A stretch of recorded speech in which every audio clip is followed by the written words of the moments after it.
ನಮಸ್ಕಾರ ಪ್ರಿಯ ವೀಕ್ಷಕರೇ. ಮತ್ತೊಮ್ಮೆ ನಿಮಗೆಲ್ಲ ನನ್ನ ಯೂಟ್ಯೂಬ್ ಚಾನಲ್ಗೆ ಸುಸ್ವಾಗತ. ನಾನು ಡಾಕ್ಟರ್ ಶಿವ ಮತ್ತು ನಾನಿವತ್ತು ನಿಮಗೆಲ್ಲ ಮತ್ತೊಂದು ಸೂಪರ್ ಹಿಟ್ ಇಂಡೋನೇಷ್ಯನ್ ಹಾರರ್ ಮೂವಿಯನ್ನು ತೋರಿಸ್ತಾ ಇದ್ದೇನೆ. ಇದರ ಹೆಸರು KKN ದಿ ದೇಸಾ ಪೆನರಿ. ಅಚ್ಚರಿಯ ಸಂಗತಿ ಏನು ಅಂದ್ರೆ, ಇದೊಂದು ನೈಜ ಘಟನೆಗಳನ್ನ ಆಧರಿಸಿ ಮಾಡಿದಂತಹ ಸಿನಿಮಾ. ಈ ಸಿನಿಮಾ ಎಷ್ಟು ಫೇಮಸ್ ಆಯಿತು ಅಂದ್ರೆ, ಇಂಡೋನೇಷ್ಯನ್ ಸಿನಿಮಾಗಳು ಪ್ರಪಂಚದಾದ್ಯಂತ ಪ್ರಸಿದ್ಧಿ ಪಡೆಯೋಕೆ ಈ ಸಿನಿಮಾ ಹಾದಿ ಮಾಡಿಕೊಡ್ತು ಅಂತಾನೆ ಹೇಳ್ಬೋದು. ಕತೆ ಶುರುವಾಗೋದು ಇಂಡೋನೇಷ್ಯಾದ ಒಂದು ಕುಗ್ರಾಮದ ಹಿನ್ನೆಲೆಯಲ್ಲಿ. ಈ ಊರಿನ ಹೆಸರು ದಿ ದೇಸಾ ಪೆನರಿ.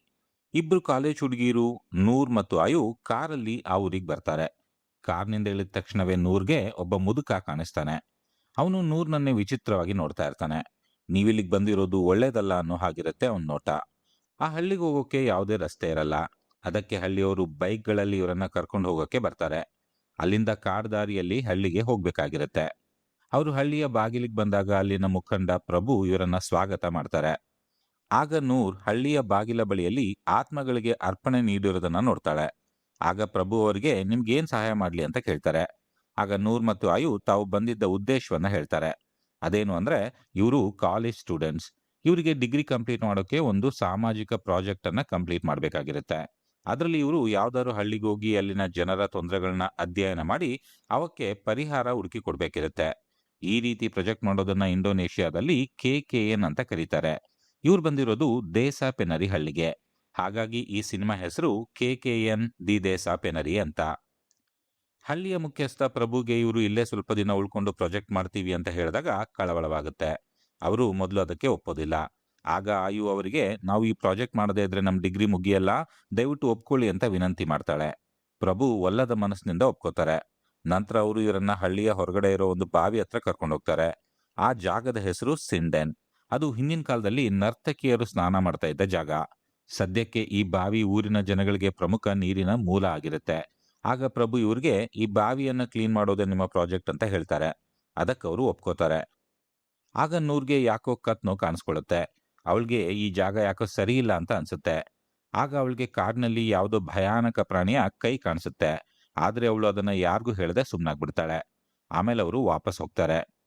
ಸ್ವಲ್ಪ ದಿನ ಆದ್ಮೇಲೆ ಇವರ ಪ್ರಾಜೆಕ್ಟ್ ಗ್ರೂಪು ಹಳ್ಳಿಗೆ ಬರುತ್ತೆ. ಅದರಲ್ಲಿ ನೂರ್ ಮತ್ತು ಆಯು ಜೊತೆಗೆ ವಿದ್ಯಾ, ಭೀಮಾ, ಆಂಟನ್ ಮತ್ತು ವಾಯು ಕೂಡ ಬಂದಿರ್ತಾರೆ. ಹಳ್ಳಿಯಿಂದ ಹಲವಾರು ಜನ ಬೈಕ್ನಲ್ಲಿ ಬಂದು ಇವರನ್ನ ಊರಿಗೆ ಕರ್ಕೊಂಡು ಹೋಗ್ತಾರೆ.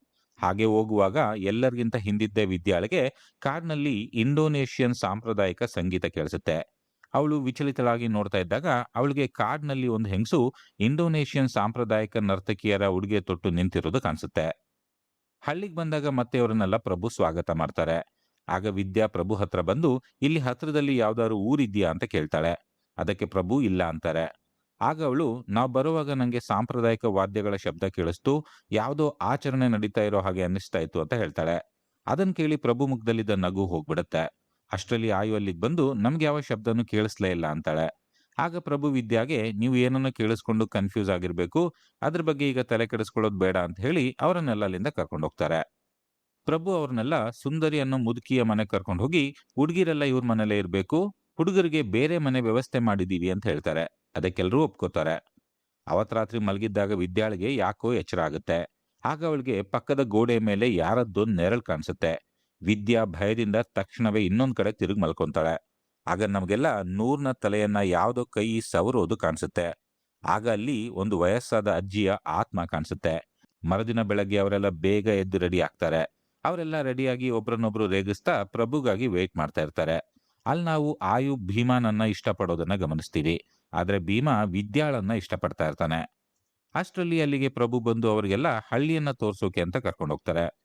ಮೊದಲು ಪ್ರಭು ಅವರನ್ನೆಲ್ಲ ಬಾವಿ ಹತ್ರ ಕರ್ಕೊಂಡು ಬರ್ತಾರೆ. ಅವರು ನೀವೆಲ್ಲ ಏನ್ ಮಾಡ್ಬೇಕು ಅಂತ ಹೇಳ್ತಾ ಇರುವಾಗ ನೂರ್ಗೆ ಕಾಡಿನಲ್ಲಿ ಮತ್ತೆ ಅದೇ ಭಯಾನಕ ಪ್ರಾಣಿ ಕಾಣಿಸುತ್ತೆ. ಅದ್ರ ಕಣ್ಣುಗಳು ಬೆಂಕಿಯಂತೆ ಹೊಳಿತಾ ಇರ್ತವೆ. ಅದು ಇವಳನ್ನೇ ದಿಟ್ಟಿಸಿ ನೋಡ್ತಾ ಇರುತ್ತೆ. ನಂತರ ಪ್ರಭು ಅವರಿಗೆಲ್ಲ ಊರಿನ ಪರಿಚಯ ಮಾಡ್ತಾ ಮಾಡ್ತಾ ಊರಿನ ಸ್ಮಶಾನದ ಹತ್ರ ಬರ್ತಾರೆ. ಅಲ್ಲಿ ಹಲವಾರು ಸಮಾಧಿಗಳನ್ನ ಕಪ್ಪು ಬಟ್ಟೆಗಳಿಂದ ಮುಚ್ಚಿರ್ತಾರೆ. ನೂರ್ಗೆ ಇಡೀ ಊರು ತುಂಬಾ ವಿಚಿತ್ರವಾಗಿದೆ ಅಂತ ಅನಿಸ್ತಾ ಇರುತ್ತೆ. ಆಗ ಇದ್ದಕ್ಕಿದ್ದಂತೆ ಅವಳಿಗೆ ತಲೆ ಸುತ್ತ ಬಂದ್ಬಿಡುತ್ತೆ. ಆಗ ಭೀಮ ಅವಳನ್ನ ವಾಪಸ್ ಮನೆ ಕರ್ಕೊಂಡು ಹೋಗ್ತಾನೆ. ಈ ಕಡೆ ಪ್ರಭು ಉಳಿದವರಿಗೆ ಊರನ್ನೆಲ್ಲ ತೋರಿಸಿ ಒಂದು ಸ್ಮಾರಕದ ಹತ್ರ ಬರ್ತಾರೆ. ಆ ಸ್ಮಾರಕದ ಹೆಸರು ತಪಾಸ್ ತಿಲಕ್. ಅಲ್ಲೂ ಕೂಡ ಆತ್ಮಗಳಿಗೆ ಅರ್ಪಣೆ ಇಟ್ಟಿರ್ತಾರೆ. ಪ್ರಭು ಅವರಿಗೆಲ್ಲ ಯಾವುದೇ ಕಾರಣಕ್ಕೂ ಈ ಸ್ಮಾರಕವನ್ನ ದಾಟಿ ಕಾಡಿಗೆ ಹೋಗ್ಬೇಡಿ, ಅಲ್ಲಿಗೆ ಹೋದ್ರೆ ಖಂಡಿತ ಏನಾದ್ರೂ ಸಮಸ್ಯೆ ಆಗುತ್ತೆ ಅಂತ ಎಚ್ಚರಿಕೆ ಕೊಡ್ತಾರೆ. ನೆಕ್ಸ್ಟ್ ಸೀನಲ್ಲಿ ನೂರ್ ಒಬ್ಳೆ ರಾತ್ರಿ ಹೊತ್ತು ಕಾಡ್ನಲ್ಲಿ ಓಡಾಡ್ತಾ ಇದ್ದಾಳೆ. ನಾನು ಹೇಗೆ ಇಲ್ಲಿಗೆ ಬಂದೆ ಅಂತ ಯೋಚಿಸ್ತಾ ಇರ್ಬೇಕಾದ್ರೆ ಇದ್ದಕ್ಕಿದ್ದಂತೆ ಅವಳನ್ನ ಕಾಡ್ತಾ ಇದ್ದ ವಿಚಿತ್ರ ಪ್ರಾಣಿ ಇವಳ ಮೇಲೆ ಅಟ್ಯಾಕ್ ಮಾಡ್ಬಿಡುತ್ತೆ. ನೂರ್ ಭಯದಿಂದ ಕಿರಿಚ್ಕೊಂಡು ಎದ್ ನೋಡಿದ್ರೆ ಅದು ಬರೀ ಕನ್ಸು. ಆಗ ಆಯು ಬಂದು ಅವಳನ್ನ ಎಲ್ಲರೂ ಇದ್ದ ಜಾಗಕ್ಕೆ ಕರ್ಕೊಂಡು ಹೋಗ್ತಾಳೆ. ಅಲ್ಲಿ ಅವರೆಲ್ಲ ಪ್ರಾಜೆಕ್ಟ್ ಕೆಲಸವನ್ನ ಹೇಗೆ ಮುಗಿಸ್ಬೇಕು ಅಂತ ಯೋಜನೆ ಮಾಡ್ತಾ ಇರ್ತಾರೆ. ಮರುದಿನ ನೂರ್ ಮತ್ತು ವಿದ್ಯಾ ರೂಮಲ್ಲಿ ಕುತ್ಕೊಂಡು ಹೀಗೆ ಮಾತಾಡ್ತಾ ಇರ್ತಾರೆ. ಆಗ ಅವರಿಬ್ರು ಸ್ನಾನ ಮಾಡೋಕೆ ಹೋಗ್ತಾರೆ. ಆ ಊರಲ್ಲಿ ಸ್ನಾನ ಮಾಡೋಕೆ ಅಂತಾನೆ ಬೇರೆ ರೂಮ್ಗಳನ್ನ ನಿರ್ಮಿಸಿರ್ತಾರೆ. ಆ ರೂಮ್ಗಳು ಊರಿನಿಂದ ಸ್ವಲ್ಪ ದೂರ ಇರ್ತವೆ. ಅವರಿಬ್ರು ಅಲ್ಲಿಗೆ ಹೋದಾಗ ಒಂದೇ ರೂಮ್ ಇರೋದ್ರಿಂದ ನಾನ್ ಮೊದಲು ಸ್ನಾನ ಮಾಡ್ತೀನಿ ಅಂತ ನೂರ್ ಒಳಗ್ ಹೋಗ್ತಾಳೆ. ಒಳಗ್ ಕಾಲಿಟ್ಟ ತಕ್ಷಣವೇ ಅವಳಿಗೆ ವಿಚಿತ್ರ ಅನುಭವ ಆಗೋಕೆ ಶುರುವಾಗುತ್ತೆ. ಆಗ ಅವಳ ಹಿಂದೆ ಮತ್ತೆ ಆ ಪ್ರಾಣಿ ಕಾಣಿಸ್ಕೊಳ್ಳುತ್ತೆ. ಅದನ್ನ ನೋಡಿ ನೂರ್ ಭಯದಿಂದ ವಾಪಸ್ ಹೋಗೋಕ್ ನೋಡಿದ್ರೆ ಬಾಗಿಲು ಲಾಕ್ ಆಗ್ಬಿಟ್ಟಿರುತ್ತೆ. ಅವಳೆಷ್ಟೇ ಬಾಗಿಲು ಬಡಿದ್ರು ಕೂಡ ಹೊರಗಿದ್ದ ವಿದ್ಯಾಗೆ ಅದು ಕೇಳೋದೇ ಇಲ್ಲ. ಆಗ ನೂರ್ ಅಲ್ಲಾಹನನ್ನ ನೆಂದು ಪ್ರಾರ್ಥನೆ ಮಾಡ್ತಾಳೆ. ಆಗ ಹೊರಗಿದ್ದ ವಿದ್ಯಾಗೆ ಒಳಗಿಂದ ಏನೋ ಶಬ್ದ ಬಂದ ಹಾಗನ್ಸಿ ಬಾಗ್ಲ ಹತ್ರ ಹೋದಾಗ ನೂರ್ ತಕ್ಷಣವೇ ಬಾಗಿಲು ತೆಗೆದು ಹೊರಗೆ ಬಂದ್ಬಿಡ್ತಾಳೆ. ಅವಳು ಸ್ನಾನ ಕೂಡ ಮಾಡ್ರಲ್ಲ. ವಿದ್ಯಾ ಅವಳಿಗೆ ಏನಾಯ್ತು ಅಂತ ಕೇಳಿದ್ರೆ ಅವಳೇನು ಹೇಳೋದೇ ಇಲ್ಲ. ಆಗ ವಿದ್ಯಾ ಸ್ನಾನಕ್ಕೆ ಒಳಗೋಗ್ತಾಳೆ. ಅವಳು ಸ್ನಾನ ಮಾಡೋಕ್ ಶುರು ಮಾಡ್ತಾಳೆ. ಆಗ ಅವಳಿಗೆ ಗೊತ್ತಿಲ್ಲದೆ ವಿದ್ಯಾ ಕಾಡಲ್ಲಿ ನೋಡಿದ್ದ ನರ್ತಕಿ ಅಲ್ಲಿ ಕಾಣಿಸ್ಕೊಳ್ತಾಳೆ. ವಿದ್ಯಾಳಿಗೆ ಏನು ಅನ್ಸಿ ಕಣ್ಬಿಟ್ಟು ನೋಡಿದ್ರೆ ಅಲ್ಲಿ ಯಾರು ಇರಲ್ಲ. ಆದ್ರೆ ಇಲ್ಲಿ ಹೊರಗಿದ್ದ ನೂರ್ಗೆ ಒಳಗಿಂದ ನರ್ತಕಿಯ ಶಬ್ದ ಕೇಳಿಸುತ್ತೆ.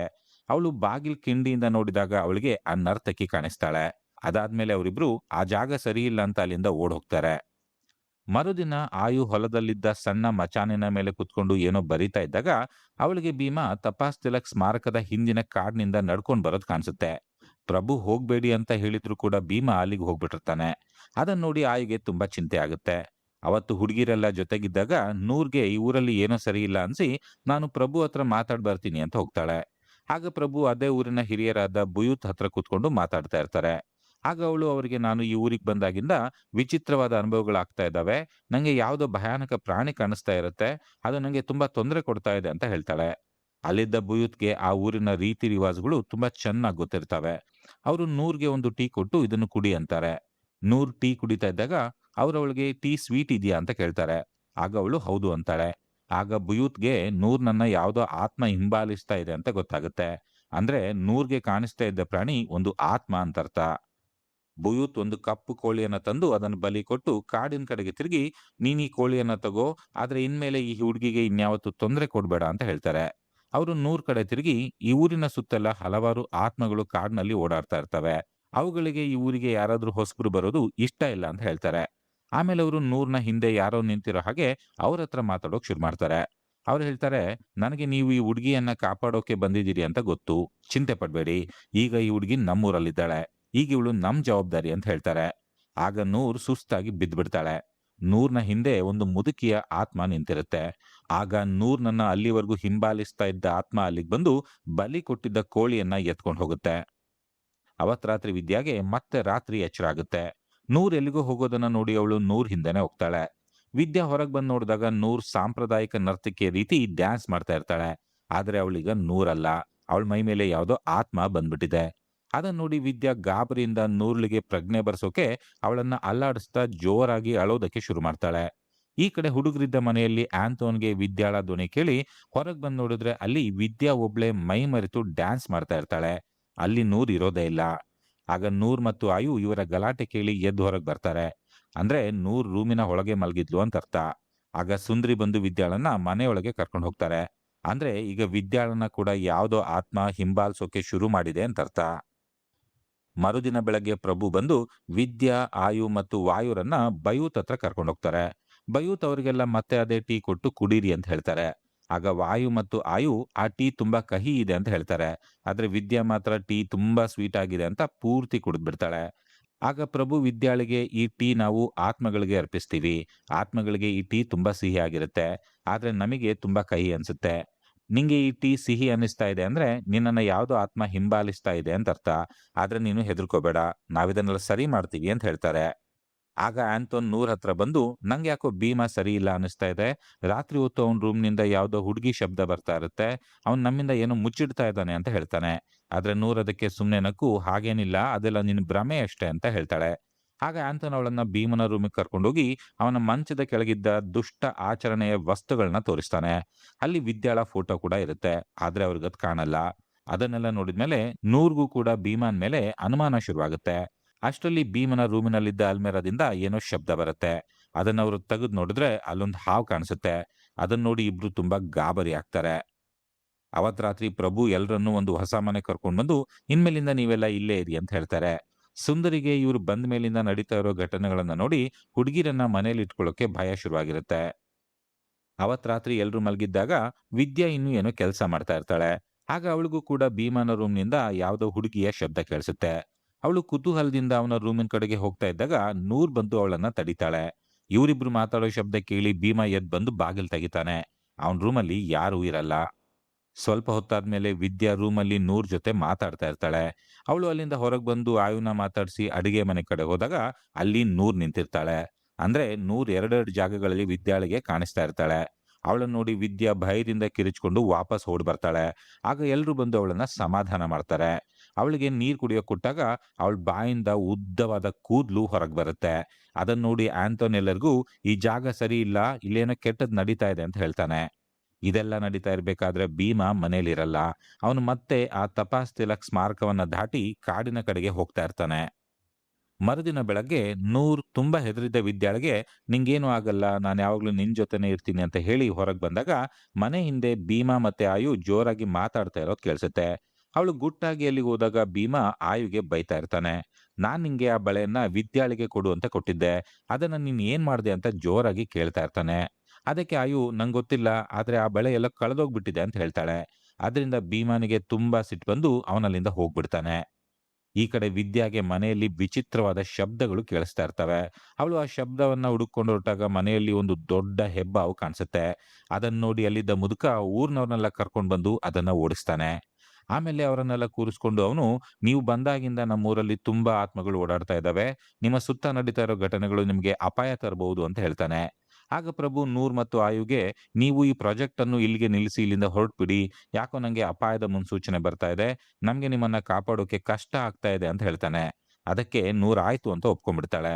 ಆದ್ರೆ ಆಯುಗೆ ನೂರ್ ಹಾಗೆ ಒಪ್ಕೊಂಡದ್ದು ಇಷ್ಟ ಆಗೋದಿಲ್ಲ. ರಾತ್ರಿ ವಾಯು ಮತ್ತು ಆಂಥೋನ್ ಊಟ ಮಾಡ್ತಾ ಇದ್ದಾಗ ಅವರಿಗೆ ಈಗೀಗ ಭೀಮ ಯಾಕೋ ಯಾರಿಗೂ ಕಾಣಿಸ್ತಾನೆ ಇಲ್ಲ ಅಂತ ಮಾತಾಡ್ತಾ ಇರ್ತಾರೆ.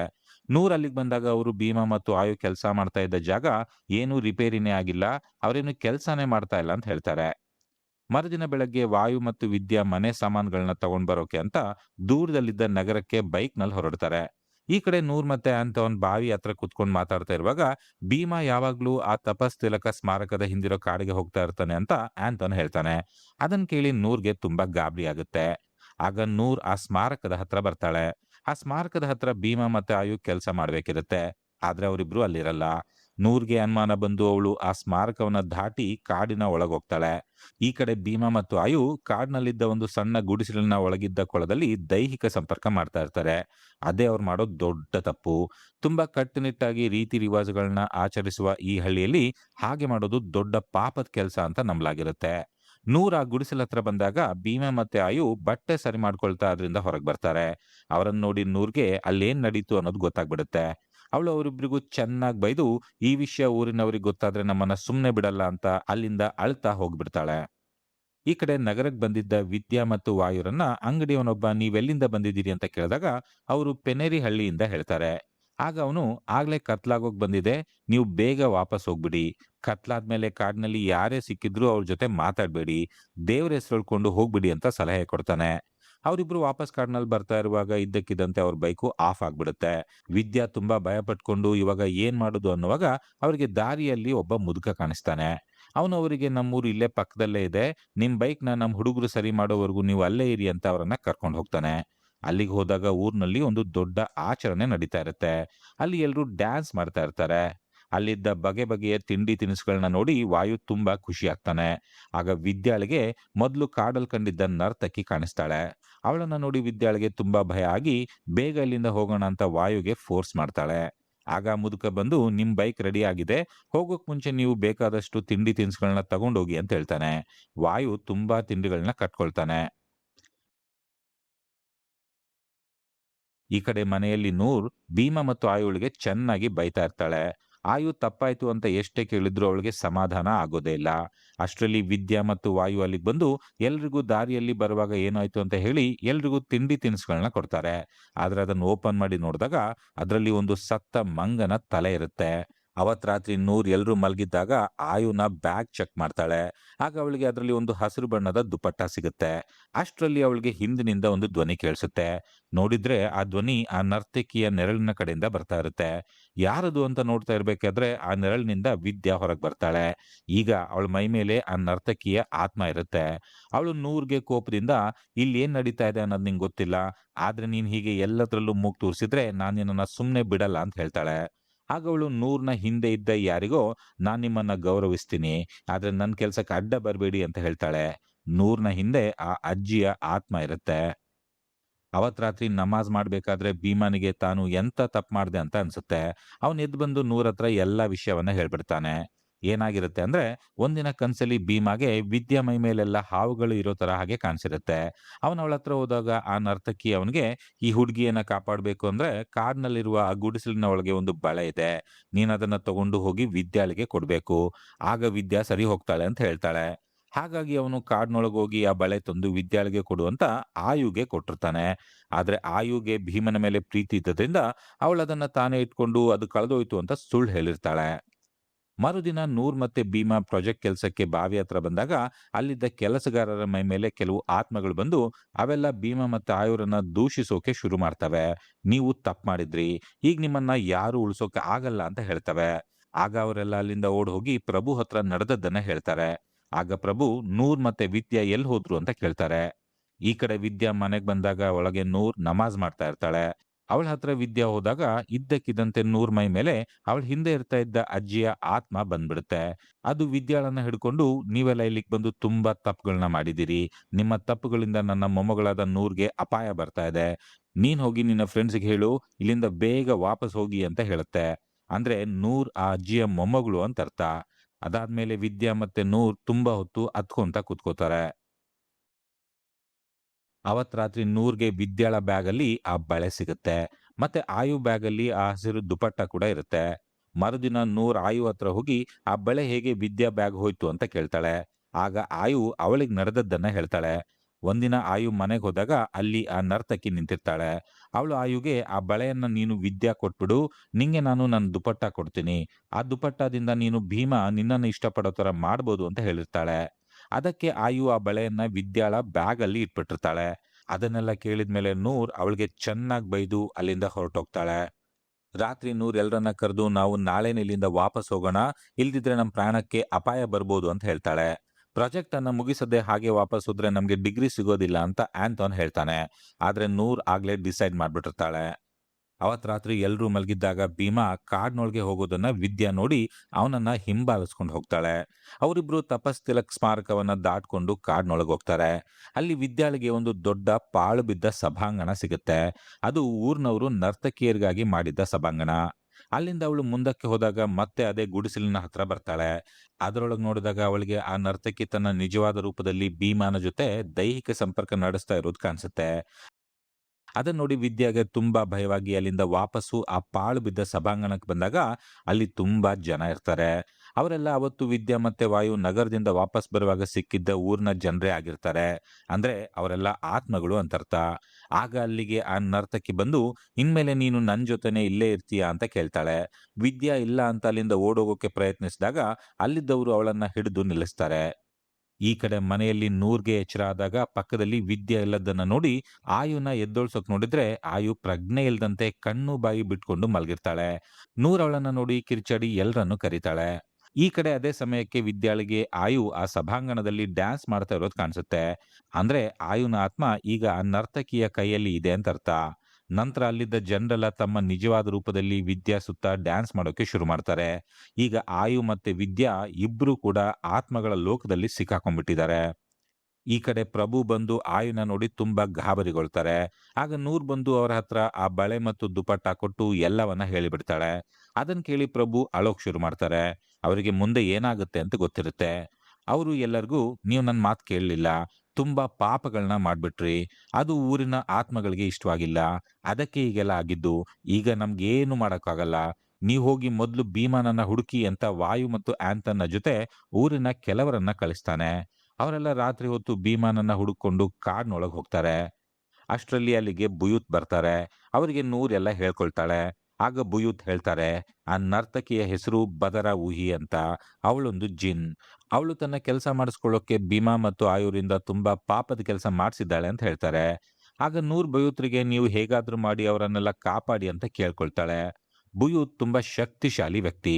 ಅವರು ಒಂದು ನಾಯಿಯ ರೂಪ ತಾಳಿ ಕಾಡಿನ ಕಡೆಗೆ ಹೋಗ್ತಾರೆ. ಆ ನಾಯಿ ಆ ಸಭಾಂಗಣದ ಹತ್ರ ಬಂದು ಜೋರಾಗಿ ಬೊಗಳೋಕೆ ಶುರು ಮಾಡುತ್ತೆ. ಆಗ ಅಲ್ಲಿ ಡ್ಯಾನ್ಸ್ ಮಾಡ್ತಾ ಇದ್ದವರೆಲ್ಲ ಸುಮ್ನಾಗ್ಬಿಡ್ತಾರೆ. ಆಗ ವಿದ್ಯಾ ಆ ಸಭಾಂಗಣದಿಂದ ಓಡಿ ಹೊರಗೆ ಬರ್ತಾಳೆ. ಆದ್ರೆ ಆಯುಗೆ ಬರೋಕೆ ಆಗಲ್ಲ. ಯಾಕಂದ್ರೆ ಅವಳು ಆ ನರ್ತಕಿ ಜೊತೆ ಒಪ್ಪಂದ ಮಾಡ್ಕೊಂಡು ತನ್ನ ಆತ್ಮವನ್ನ ಮಾರ್ಕೊಂಡ್ ಬಿಟ್ಟಿರ್ತಾಳೆ. ಈಗ ಅವಳ ಆತ್ಮ ಭದ್ರಾ ಊಹಿ ಹತ್ರನೇ ಇರುತ್ತೆ. ಇನ್ಮೇಲೆ ಆಯು ಯಾವಾಗ್ಲೂ ಹೀಗೆ ಡ್ಯಾನ್ಸ್ ಮಾಡ್ತಾನೆ ಇರ್ಬೇಕು. ವಿದ್ಯಾ ಆ ನಾಯಿಯನ್ನ ಹಿಂಬಾಲಿಸ್ಕೊಂಡು ವಾಪಸ್ ಮನೆಗೆ ಬರ್ತಾಳೆ. ಅಷ್ಟರಲ್ಲಿ ಭೀಮನ ದೇಹ ಕೂಡ ಕಾಡಿನಲ್ಲಿ ಸಿಗುತ್ತೆ. ಅವನು ಕೂಡ ಆಯು ತರನೇ ಆಗ್ಬಿಟ್ಟಿರ್ತಾನೆ. ಈಗ ಅವನ ಆತ್ಮ ಕೂಡ ಭದ್ರಾ ಊಹಿ ಹತ್ರನೇ ಇದೆ. ಅವರನ್ನ ನೋಡಿ ವಿದ್ಯಾ ತುಂಬಾ ಅಳ್ತಾಳೆ. ನಾನು ಭೀಮನನ್ನ ಹಿಂಬಾಲಿಸ್ಕೊಂಡು ಹೋದಾಗ ಅಲ್ಲಿ ಆ ನರ್ತಕಿ ಭದ್ರಾ ಊಹಿ ಇದ್ಲು. ಅಲ್ಲೆಲ್ಲ ತುಂಬಾ ಹಾವುಗಳಿದ್ವು. ಅಲ್ಲಿ ಆಯು ಕೂಡ ಇದ್ಲು. ಆದ್ರೆ ನಂಗೆ ಅವರನ್ನ ಕಾಪಾಡೋಕೆ ಆಗ್ಲಿಲ್ಲ ಅಂತ ದುಃಖ ಪಡ್ತಾಳೆ. ಆಗ ಬುಯೂತ್ ಅವಳಿಗೆ ಮತ್ತೆ ಅದೇ ಟೀ ಕೊಟ್ಟು ಕುಡಿ ಅಂತಾರೆ. ಆಗ ವಿದ್ಯಾಳಿಗೆ ಟೀ ಕಹಿ ಅನ್ಸುತ್ತೆ. ಅಂದ್ರೆ ಈಗ ಅವಳ ಹಿಂದೆ ಯಾವುದೇ ಆತ್ಮ ಇಲ್ಲ ಅಂತ ಅರ್ಥ. ಆಗ ಬುಯೂತ್ ವಿದ್ಯಾಗೆ, ನೀನು ನೋಡಿದ ಹಾವುಗಳೆಲ್ಲ ಆ ನರ್ತಕಿ ಮತ್ತೆ ಭೀಮಾಗೆ ಹುಟ್ಟಿದ್ದು. ಈಗ ಭೀಮಾ ಮತ್ತು ಆಯುರ ಆತ್ಮ ಅವಳ ಹತ್ರನೇ ಇದೆ. ಇನ್ನು ಅವಳು ಅವರನ್ನ ಬಿಡೋದೇ ಇಲ್ಲ ಅಂತ ಹೇಳ್ತಾರೆ. ಈ ಹಳ್ಳಿ ತುಂಬಾ ಕೆಟ್ಟ ಆತ್ಮಗಳಿದಾವೆ. ಅವುಗಳು ಹಳ್ಳಿಯ ಜನರಿಗೆ ಏನು ಮಾಡಬಾರ್ದು ಅಂತ ನಮ್ಮ ಪೂರ್ವಜರು ಮಕ್ಕಳನ್ನ ಬಲಿ ಕೊಡ್ತಾ ಇದ್ರು. ಅದಕ್ಕೆ ಹಳ್ಳಿಯಲ್ಲಿ ಯಾವ ಮಕ್ಕಳು ಇಲ್ಲ. ಆ ಮಕ್ಕಳ ಸಮಾಧಿಗಳ ಮೇಲೆಲ್ಲ ಕಪ್ಪು ಬಟ್ಟೆ ಹಾಕಿದೀವಿ. ಆ ದುಷ್ಟ ಆತ್ಮಗಳು ಊರಿನವ್ರಿಗೆ ಏನು ತೊಂದರೆ ಕೊಡಬಾರ್ದು ಅಂತ ಹಾಗೆ ಮಾಡಿದ್ದು ಅಂತ ಹೇಳ್ತಾರೆ. ಮರುದಿನ ಪ್ರಭು ಎಲ್ರನ್ನೂ ಅಲ್ಲಿಂದ ವಾಪಸ್ ಕಳಿಸ್ತಾರೆ. ಅವರು ನೂರ್ ಹತ್ರ, ನಮಗೆ ನಿಮ್ ಗೆಳೆಯರನ್ನ ಕಾಪಾಡೋಕಾಗ್ಲಿಲ್ಲ. ನಾನು ಅಷ್ಟು ಹೇಳಿದ್ರು ಕೂಡ ಕೇಳದೆ ಅವರು ತಪ್ಪು ಮಾಡ್ಬಿಟ್ರು. ಈಗ ಅವರ ಆತ್ಮಗಳು ಇನ್ನೊಂದು ಲೋಕದಲ್ಲಿ ಬಂದಿ ಆಗ್ಬಿಟ್ಟಿದಾವೆ. ನಮ್ಮನ್ನ ಕ್ಷಮಿಸಿ ಅಂತ ಕೇಳ್ಕೊಳ್ತಾರೆ. ನಂತರ ಅವರೆಲ್ಲ ಆ ಊರಿಂದ ವಾಪಸ್ ಹೋಗ್ತಾರೆ. ನೆಕ್ಸ್ಟ್ ಸೀನ್‌ನಲ್ಲಿ ಭೀಮಾ ಮತ್ತೆ ಆಯು ಅಪ್ಪ ಅಮ್ಮ ಅಲ್ಲಿಗೆ ಬಂದು ತಮ್ಮ ಮಕ್ಕಳ ಪರಿಸ್ಥಿತಿ ನೋಡಿ ತುಂಬಾ ಅಳ್ತಾರೆ. ಆದ್ರೆ ಈಗ ಅವರಿಬ್ಬರ ಆತ್ಮಗಳು ಇನ್ನೊಂದು ಲೋಕದಲ್ಲಿ ಸಿಕ್ಕಾಕೊಂಡ್ಬಿಟ್ಟಿವೆ.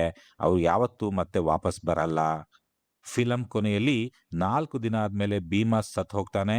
ಮತ್ತೆ 3 ತಿಂಗಳ ನಂತರ ಆಯು ಸತ್ ಹೋಗ್ತಾಳೆ ಅಂತ ತೋರಿಸ್ತಾರೆ. ಅಲ್ಲಿಗೆ ಫಿಲಂ ಮುಗಿಯುತ್ತೆ.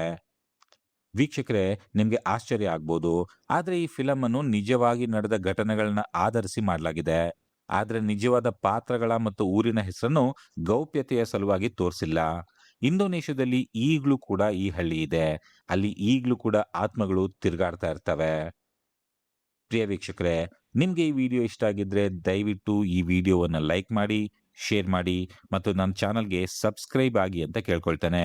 ಮುಂದಿನ ವಿಡಿಯೋದಲ್ಲಿ ಮತ್ತೆ ಭೇಟಿಯಾಗೋಣ. ಅಲ್ಲಿಯವರೆಗೂ ಗುಡ್ ಬೈ.